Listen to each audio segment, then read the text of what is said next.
বাহিরে কনকনে শীত আর হাঁস ভুনা। শীতের মধ্যে হাঁস ভুনা না খেলে কি হয়? হাঁসের মজাটাই হচ্ছে শীতে। আর আমি সেই হাঁসের মাংসটা পছন্দ করি চিতই পিঠা দিয়ে, বিকজ এটার মজাটাই আমার কাছে অন্যরকম লাগে।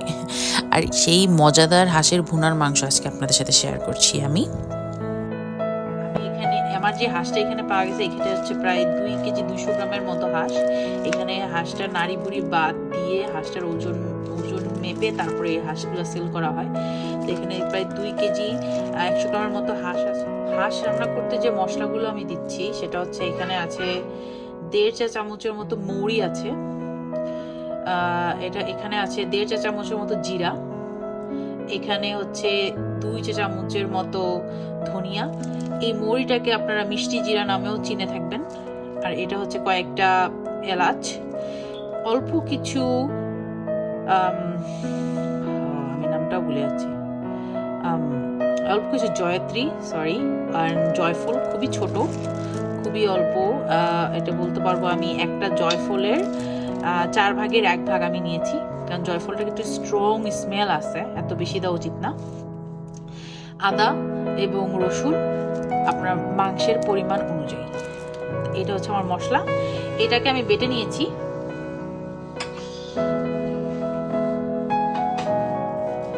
এই যে মশলা, এটাকে আমি ব্লেন্ডারে সুন্দর করে বেটে নিয়েছি। এটা হচ্ছে সেই টোটাল মশলাটা।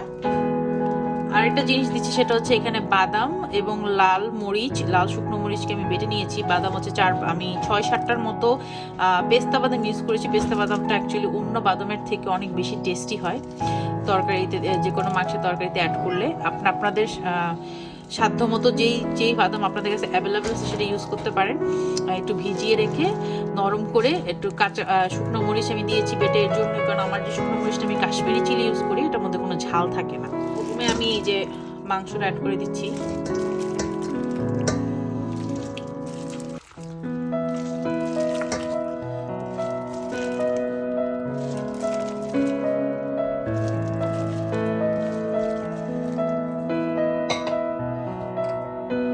তারপরে এই যে মশলাটা, বাটা মশলা সম্পূর্ণ দিয়ে দিচ্ছি।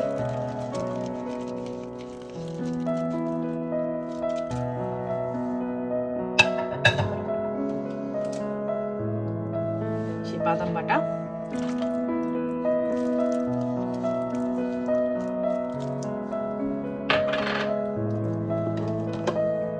এখানে 1 কাপের মতো পেঁয়াজ আছে কুচি করে কাটা, আর এর কয়েকটা কাঁচামরিচ।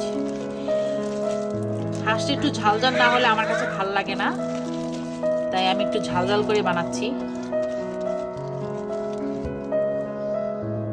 ঝাল বুঝে, যারা ঝাল বেশি খান তারা একটু শুকনো মরিচের গুঁড়োটা অ্যাডজাস্ট করে নেবেন, আর যারা কম খান তারাও অ্যাডজাস্ট করে নেবেন।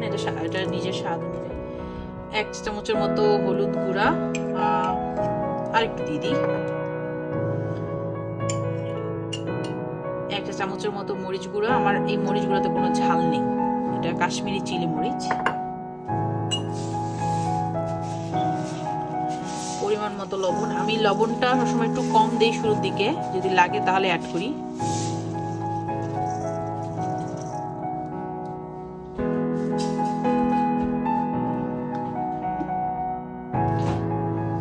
এখন আমি এটাকে মাখিয়ে নেব।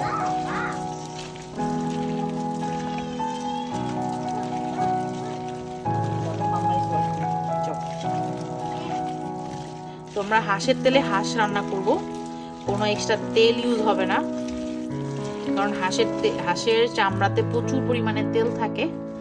তো আমাদের এক্সট্রা কোনো তেল ইউজ করা লাগবে না, বরং এতই তেল বের হয় যেটা পরবর্তীতে ফেলে দেওয়া লাগবে, অনেক তেল থাকে।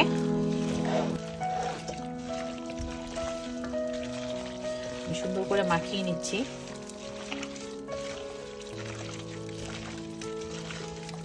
আর যে আস্ত গরম মশলার ভিতরে যাবে হচ্ছে দারচিনি, তেজপাতা, আর হচ্ছে একটা আমি বড় এলাচ, যেটাকে কালো এলাচ বা বড় এলাচ যেটা বলেন, একটা দিব।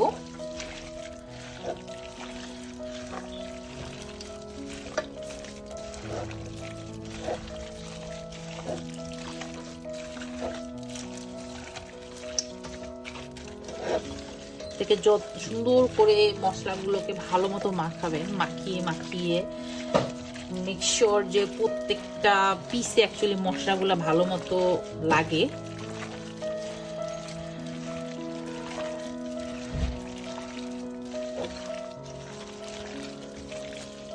এটা হাত দিয়ে মাখালে বেস্ট, কারণ এটা আপনি বুঝতে পারেন যে সবগুলো মাংসের ভিতরে অ্যাকচুয়ালি মশলাটা গেছে। কালকে আমার হাঁস খাওয়ার প্ল্যান হচ্ছে চিতই পিঠা দিয়ে। আপনারা কি কি দিয়ে খান আমি জানি, এটা খিচুড়ি দিয়েও ভালো লাগে, যে কোনো কিছুতেই ভালো লাগে। আমি অ্যাকচুয়ালি চিতই পিঠা দিয়ে বেশি পছন্দ করি। সো আমার মাখানো শেষ। এর মধ্যে আমি আরেকটা জিনিস অ্যাড করবো, সেটা হচ্ছে একটু অল্প গরম মশলা, যে 1 চা চামচের মতো। আমি একটু খুলে রাখতেছি বিকজ এটা ভরে গেছে। এই গরম মশলাটা আমি নিজের বাসায় করছি। এই মশলাটার রেসিপিটা আমি খুব সুন আপলোড করব আমার চ্যানেলে। এই 1 চা চামচের মতো গরম মশলা দিলাম। সো সুন্দর করে একটা মাখানি হবে। এখানকার হাঁসগুলো বাংলাদেশের হাঁসের মতো তো শক্ত না। বাংলাদেশের যে হাঁসগুলো একটু অনেক সুন্দর শক্ত হয়, রান্না করতে একটু সময় লাগে, এটা কিন্তু এখানে তো ওরকম না। তো এই হাঁসগুলো আমি অস্ট্রেলিয়া হাঁসগুলো একটু নরম, খুব সুন্দর মুরগির মতো তাড়াতাড়ি সিদ্ধ হয়ে যায়। তো রান্না করতে এত বেশি সময়ও নেয় না। আমি জানি বাংলাদেশে হাঁসগুলো একটু শক্ত হয়, আমি বাংলাদেশে যত রান্না করছি একটু সময় লাগে হাঁস রান্না করতে। সো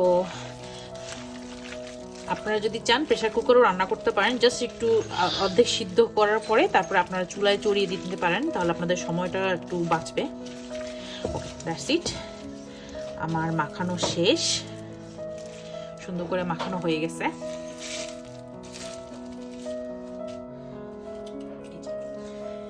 এই যে কয়টা আস্ত গোলমরিচ, সরি আস্ত দারচিনি, আমি কি বলতেছি গোলমরিচ, কয়েকটা দারচিনি, আস্ত গরম মশলার মধ্যে দারচিনি যাচ্ছে, একটা কালো এলাচ এবং তেজপাতা। এই তেজপাতা আমি 2টো তেজপাতা নিয়েছি বলতে পারেন। এটাকে জাস্ট অর্ধেক করে ভেঙে অর্ধেক করে ছিঁড়ে নিয়েছি আমি। That's it. আপনারা যদি চান এটাকে আপনারা 10 থেকে 15 মিনিট না, মোর দেন দ্যাট 1 ঘন্টার মতো মিনিট করে রাখতে পারেন। আমি জাস্ট 10 থেকে 15 মিনিট করে রাখতেছি, জাস্ট মশলা যাতে ভিতরে একটু ঢুকে। That's it. নর্মালি এটা মেরিনেট করা লাগেও না, একটু মেরিনেট করলে ভালো, মেরিনেট করে রেখে দিলে ভালো। সো আমার যেহেতু এটা মাখানো হয়ে গেছে, আমি এটা 10 থেকে 15 মিনিট রেখে দিব। তারপরে আমি এটা চুলায় চড়িয়ে দেবো। এখন ফুল আছে প্রায় 10 থেকে 15 মিনিটের পরে এটাকে আমি নাড়বো। এখন আমি কোনো নাড়াচাড়াই করবো না। সো 10 মিনিট পরে আসলাম, দেখি কি অবস্থা। আমি ভিডিওটা কোনো ধরনের এডিট বা কাটছাট করে করতেছি না, আপনাদের সুবিধার্থে। যা দেখতে পারেন যে অ্যাকচুয়ালি কোনো আর্টিফিশিয়াল কিছু আমি অ্যাড করে বা কোনো কিছু করতেছি না। ভিডিওটা জাস্ট র রাখছি আপনাদের জন্য, জাস্ট দেখার জন্য, বোঝার জন্য। কারণ একটা রান্না ঠিক মতো বুঝতে না পারলে অ্যাকচুয়ালি অনেক সময় অনেকের রেসিপি ভালো মতো ফলো করা যায় না। ভিডিওটা আপনারা যদি একটু লম্বা হবে, যদি সম্পূর্ণ দেখেন তাহলে বুঝতে পারবেন। তো এই যে আমি একটু নেড়ে দিলাম, যেহেতু এটার মধ্যে একটু বাদাম অ্যাড করা হয়েছে, তাই বেসিক্যালি আপনাদের একটু পরপরিশায় নাড়তে হবে যাতে মিক্সচার নিচে লেগে না যায়, কারণ বাদামের জন্য একটু লেগে যাওয়ার সম্ভাবনা থাকে। এটা ঢেকে ঢেকে রান্না করব আমি। এটা থেকে নিজস্ব পানি বের হবে, এখানে এটা ভালো মতো এটাকে কষানো হবে। এই হাঁসটা থেকে অনেক পানি বের হচ্ছে, এনাফ পানি। এইখানে পানি আমি 1 ফোঁটাও অ্যাড করিনি, আমি জাস্ট নাড়াচাড়া করছি একটু পরে, বিকজ আমার ইলেকট্রিক চুলা লেগে যাওয়ার সম্ভাবনা থাকে, বিকজ এখানে বাদাম ইউজ করা হয়েছে। যেখানে নাড়াচাড়া হয়েছে আর কিচ্ছু না, এই জন্য আমি অরিজিনাল সাউন্ডটা মিট করে দিছিলাম। তো আমি আধা ঘন্টা ধরে এটাকে নাড়ছি আর সিদ্ধ করছি। এর মধ্যে কোনো কিন্তু আমি এক্সট্রা পানি যোগ করি নাই। যেগুলো পানি বেরোচ্ছে সবগুলো হাঁসের থেকে পানি বেরোইছে, আপনারা দেখতে পাচ্ছেন। আমি ক্লোজলি দেখাই, এখান থেকে হাঁসের, এটা কিন্তু সব হাঁসের তেল, আমি একটা ফোঁটাও তেল এড করি নাই। অলরেডি দেখছেন কতগুলো তেল বের হয়েছে। তো এটাকে আরও একটু ভালো মতো কষাবো। আমার মনে হয় না আমার বেশি পানি অ্যাড করা লাগবে, তাহলে ঝোলের জন্য আমি অল্প পানি অ্যাড করব।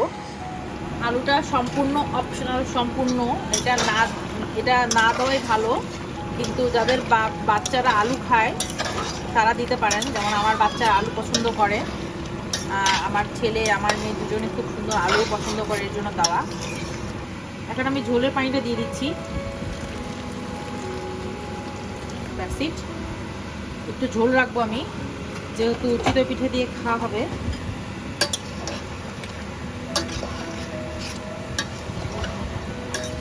বেশি পানি দিব না, অলরেডি মাংস সিদ্ধ হয়ে গেছে, জাস্ট আলুটা সিদ্ধ হবে আর জাস্ট পানির পানসে ভাবটা যাওয়ার জন্য যতক্ষণ সিদ্ধ দেওয়া লাগে দ্যাটস ইট।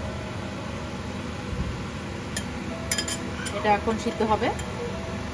দেখতেই পাচ্ছেন কত তেল বের হয়েছে। এই মাংসে কোনো এক্সট্রা আমি একটা ফোঁটাও তেল ইউজ করিনি, এগুলো সব হাঁসের মাংসের তেল, হাঁসের চামড়ার তেল, এগুলো সব বের হয়েছে।